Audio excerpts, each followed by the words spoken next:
첫 번째 큐브의 키워드는 어떻게라는 키워드를 가지고 왔습니다. 초등학생인 8살 딸에게 식사를 제대로 주지 않고 대소변을 먹이는 등 학대한 끝에 살해한 20대 친모와 계부가 중형을 선고받았습니다. 이 부부의 범행 고의성이 인정되는데 결정적인 역할을 한 것은 9살 아들의 진술이었다고 하는데요. 오늘 여러 사건들 함께 짚어보겠습니다. 최영일 평론가 이어서 함께해 주실 거고요. 박주희 변호사 모셨습니다. 어서 오십시오. 네, 지난 3월 인천에서 다세대 주택에서 8살 여아가 숨진 채 발견됐고 20대 부부가 딸을 상습적으로 학대해서 사망에 이르게 한 것으로 드러났는데 그간 무슨 일이 있었던 건지 개요만 살짝 정리를 해보도록 하겠습니다. 최영일 평론가께서 정리해 주시겠어요? 네, 그러니까 20대 부부가 이제 아이 둘을 데리고 살았습니다. 이 아빠는 사망한 여아의 계부고요. 엄마는 친모예요.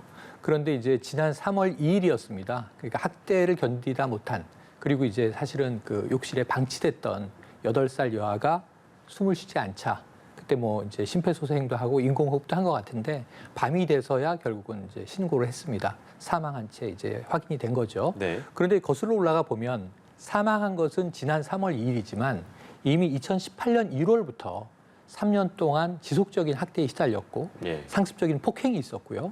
대소변을 가리지 못한다라는 좀 대소변을 가리지 못한 이유는 우리가 다시 따져봐야겠습니다만 훈육 차원이라면서 상습적인 학대 폭행이 있었던 거고 예. 그 결과 사망했는데 사인은요 사실은 영양실조에 의한 것이었습니다. 밥도 제대로 주지 않았다. 예. 이 사실이 확인되면서 좀 충격적인 사건이 됐던 거죠. 아이 상태가 어떻다고 전해지고 있습니까? 아이 상태가 지금 8살 아이들이 예. 표준적인 이 체중이 26kg이에요. 예. 근데 이 사망한 8살 여아는 13kg, 절반밖에 안 되는 체중이었고 예. 살이 거의 없이 뼈가 드러난 상황이었다고 합니다. 예. 참 이게 그 훈육이 목적이었다고 주장하는 경우가 참 적지 않은데 이런 사건들을 만날 때마다 많은 분들이 화도 나고 그런 것 같아요.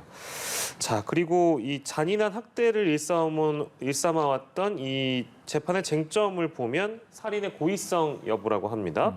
재판 과정에서 친모는 딸이 사망하기 전에 따뜻한 물로 샤워를 시켰고 물기도 닦아줬다.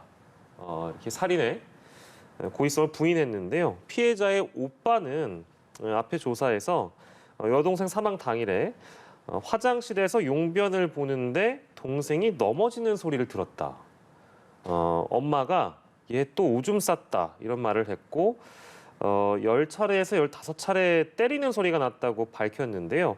진술, 그러니까 피해자의 9살 오빠의 진술이 거짓말을 밝히는 근거가 됐다고요, 변호사님? 네, 맞습니다. 그 9살 오빠의 진술이 그 피의자들의 이 피해자의 사망 전후에 이제 행동을 밝혀주는 결정적인 증거가 됐는데요. 네. 지금 방금 말씀하신 것처럼 이 피의자들, 그러니까 피고인들 같은 경우는 본인들이 아이를 학대한 건 인정을 했지만 살인의 고의는 없었다. 네. 본인들은 따뜻한 물로 씻겨줬고 물기도 닦아줬다 이렇게 말은 했는데요. 그런데 이제 아동의 이제 오빠는 평소에도 엄마는 아이를 찬물로 샤워를 시켰고 사망 당일에도 아이가 추워서 쭈그리고 앉아서 떨고 있는데 네. 엄마는 2시간 동안 아이의 물기를 닦아주지 않았다 이렇게 말을 했고요. 그 뒤에 행각도 이 오빠의 진술을 밝혀졌는데요. 네. 아이가 숨을 쉬지 않으니까 이 부모들이 평소에 아이를 때리는데 사용했던 옷걸이를 부러뜨려서 창밖으로 던지고요. 예. 이 오빠에게는 엄마가 5번 정도만 때렸다라고 진술을 해라라고 해서 살인의 정황을 은폐하려는 그런 상황도 이 오빠의 진술을 밝혀졌습니다. 그렇군요. 근데 보통 재판 과정에서 이렇게 그 아이들의 진술이 결정적인 역할을 하는 게 드문 일입니까? 어떻습니까?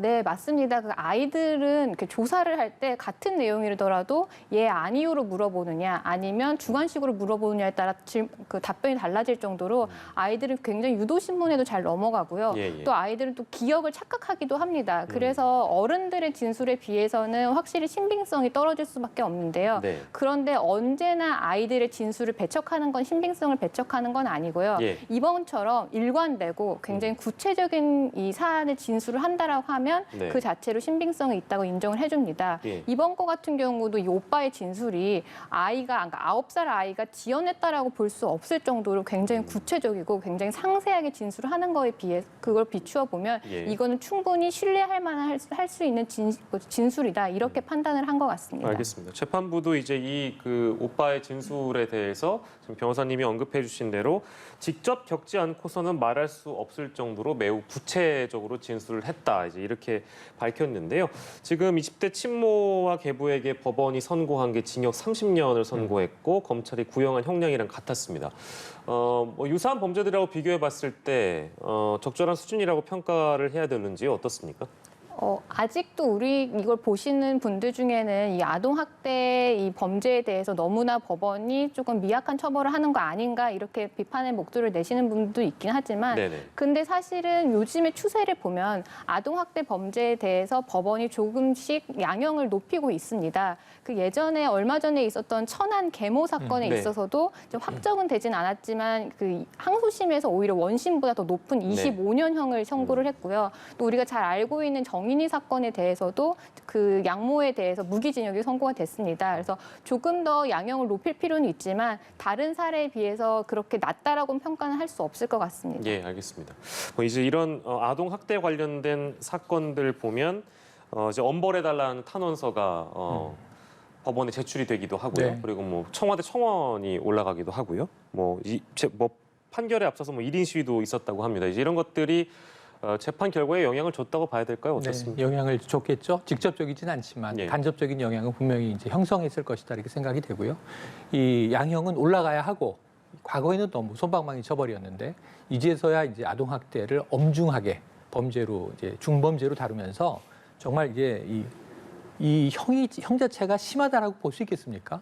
그 어린 생명이 지금 이 세상에서 사라졌는데 그 생명이 어떻게 이 세상에서 또 기여하게 될지 우리는 알 수 없는데 네. 학대에 의해서 지금 많은 시민들이 공부하는 건 지난 3년 동안 한 번도 사랑을 받아보지 못하고 한 끼 따뜻한 밥을 먹어보지 못한 채 이 세상에서 사라진 이 소녀의 이 한 누가 달래줄 것이냐 이거예요. 30년으로 살아 돌아오는 건 아니지 않습니까? 그 다음에 우리 시민들이 취해야 할 조치는 뭐냐면 아동학대를 예방하고 근절하기 위한 노력이죠. 사실은 너무 많이 지금 사망하고 있고 예. 너무 많은 아이들이 학대받고 있는 걸 우리가 언론에서 다루고 있거든요. 그래서 양형이 강화되는 것은 저는 마땅한 일이라고 보지만 예. 선제적으로 막을 수 있는 방법도 함께 우리가 고민할 때가 된 것 같습니다. 네, 이런 얘기를 사실 제일 할 일이 없는 게 좋을 텐데 네. 사건 큐브에서도 아동 학대 특히 사망과 관련된 사건들을 거듭 다루면서 참 씁쓸하기도 합니다.